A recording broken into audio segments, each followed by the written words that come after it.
For over 100 years, one of the most profitable industries on Earth has been selling a product that literally kills its best customers. So how on earth did they do it? Well, they wrote a playbook, a masterclass in marketing, in psychology, and in deception that turned a simple dried plant into a global addiction. Okay, let's dive into this and see exactly how it works.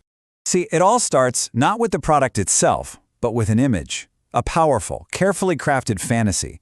And to really understand the playbook, we have to start with maybe the most iconic image they ever created and the tragic reality that was hiding right behind it. Meet Wayne McLaren. To pretty much the entire world, he was the Marlboro Man, the ultimate symbol of freedom, of rugged independence. But his life tells the real story of the tobacco industry's business model. Sell an image of health and strength while delivering the complete opposite. And the thing is, McLaren was just one face among millions. In the 20th century alone, tobacco killed an estimated 100 million people.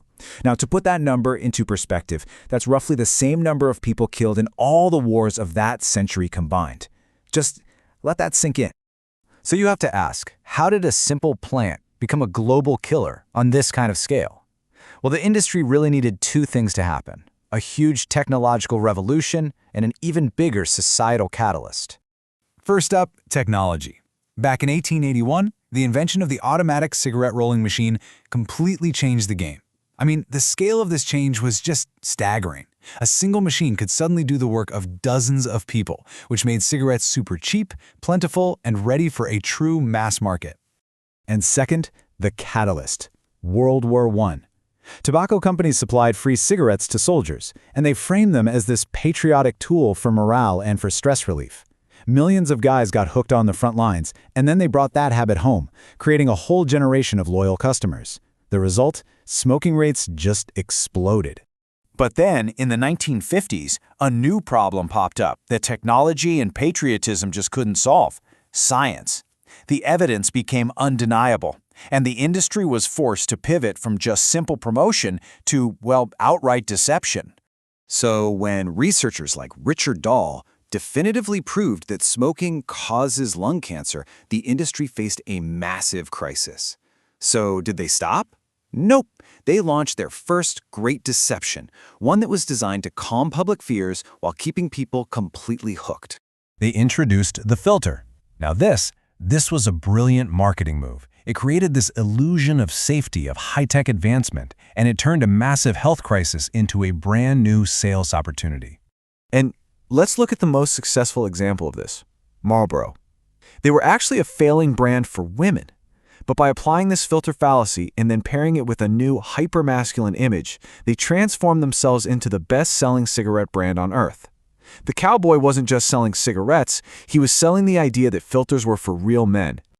Now, to reinforce this new image of safety and just, desirability, the industry co-opted every authority figure they could possibly find. They even started by targeting health and wellness, promoting cigarettes as a diet tool. And this just perfectly illustrates their audacity.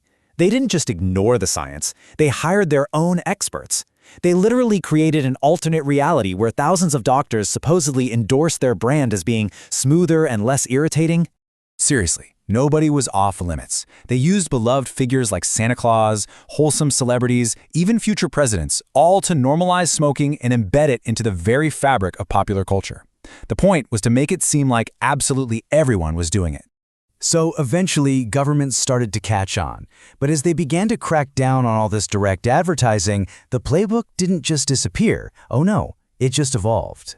So when traditional ads were banned from television and radio, the industry just shifted its massive budgets into new, unregulated channels. They went where the eyeballs were: Hollywood blockbusters and high-octane professional sports. And suddenly, cigarettes were everywhere, just not in commercials. They were in the hands of heroes and villains on the big screen. A Marlboro truck crashing through Metropolis in a Superman movie? That wasn't an accident, that was a multi-million-dollar ad buy. But their absolute masterstroke was sponsoring the Ferrari Formula One team. We're talking hundreds of millions of dollars to associate their brand with the glamour, the speed, and the success of Michael Schumacher. The return on that investment was staggering. They nearly doubled their global sales. So for decades, the deception was really focused on the marketing. But in 1995, a high-level insider revealed that the most sinister deception wasn't on the billboards at all. It was chemically engineered right into the product itself. Jeffrey Wigand, a former head of research and development, blew the whistle. He confirmed the industry's darkest secret. They weren't just selling a product, they were designing a dependency. They were using chemicals like ammonia to make nicotine hit the brain faster and harder. And Wiggins' testimony?